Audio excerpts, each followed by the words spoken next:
AC 27 batch একটু আগে তোমাদের জন্য একটা 45 দিনের কামব্যাক প্ল্যান বানাইলাম। এটা বানাতে বানাতে মনে হলো যে তোমাদের ব্যাচ থেকে যদি একটা মুভি বানানো হইতো, একটা হরর মুভি হইতো নাকি ট্র্যাজেডি, আমি ঠিক শিওর না। বিকজ তোমাদের ট্র্যাজেডি তো আজকে থেকে শুরু হয় নাই, হয়েছে তোমাদের ক্লাস 5 থেকে। 5 তো গেল, auto pass, corona, PSC exam নাই, 6-এ উঠলা, নতুন গাড়ি করলাম, কিছু বুঝতেছো না কিভাবে ত্রিভুজ পাবা, কিভাবে বৃত্ত পাবা, কিভাবে কি চতুর্ভুজ নাই। এই করতে করতে 7-এ উঠলাম, নতুন গাড়ি করলাম। 8 জিএসসি পরীক্ষা নাই, নতুন কারিকুলাম, অর্ধেক বুঝছো অর্ধেক বুঝো নাই। 9-এ আসছো, দেখো যে নতুন কারিকুলাম বাদ, আসছে পুরনো কারিকুলাম। পুরনো কারিকুলাম পড়া শুরু করলা, আবারও রিস্টার্ট দিলা, দিয়ে ক্লাস 10-এ আসলা, সামনে প্রিটেস্টের প্যারা, প্রেশার, এর মধ্যে হঠাৎ করে নিউজ আসলো যে তোমরা আসলে এসসি 27 ব্যাচ না।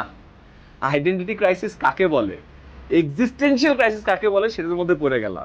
কি তোমরা এসি 27 না, তোমরা কারা? তোমরা এসি 26। তার কারণ তোমাদের পরীক্ষা হবে এই বছর ডিসেম্বরে। তোমাদের প্রি টেস্ট জাগা, সামনে তো এ প্লাস পাইতে হবে, বাবা মার প্রেশার, ডিসেম্বরে পরীক্ষা। কারণ অর্ধেক মনে তুমি এখনো কনভিন্স না যে পরীক্ষা ডিসেম্বরে, বাট বাকি অর্ধেক ব্রেন তো বলতেছে যে ডিসেম্বরে তো পরীক্ষা হইতে পারে, ভালো স্টুডেন্ট যারা আছে এ প্লাসের জন্য প্রিপারেশন নিতে হবে। এই প্রেশারের মধ্যে আমি জানি তোমাদের অবস্থা বেশ ভর্তা প্রায়।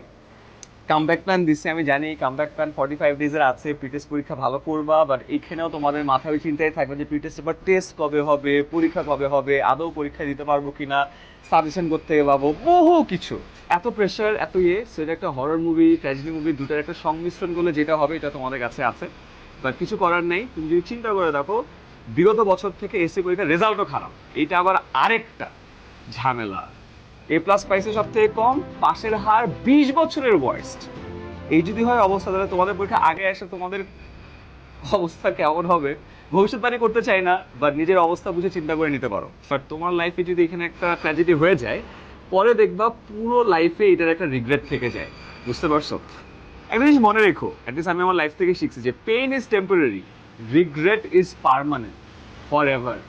এখন পেনটা নাও, বাট এই পেনটা না নিয়ে যদি পরীক্ষাটা খারাপ হয়, এই রিগ্রেট কিন্তু আজীবন বয়ে নিয়ে বেড়াইতে হবে। তোমাদের মিশন কামব্যাক 45 ডেজে দেওয়া আছে, এখানে সব ডিটেলসে তুমি পেয়ে যাবে কিভাবে তোমাদের ফিটেস্ট পরীক্ষা ভালো করবা। বাট আমি আসলে টেন্সড তোমাদের এসি পরীক্ষা নেই, যেটা ডিসেম্বরে হওয়ার চান্স আছে। সো সেটার জন্য তোমাদের যেটা করা দরকার সেটা হলো এসি 26-এ যে ক্লাসগুলো আছে না রেগুলার, ইউটিউবে সব আপলোড করা আছে, সবগুলো দেখো। দরকার হলে ওদের গ্রুপে ঢুকো, তোমরা তো এসি 27 স্টুডেন্টস আছো রাইট, 26-এ ঢুকে যাও, দেখো ওরা কি করতেছে, বিকজ কে জানে তোমরা হয়তো বা হয়ে যাবে এসি 26। যাই হোক, অনেক কথা বললাম, পড়াশোনা করো, মনে রেখো pain is temporary, go through this.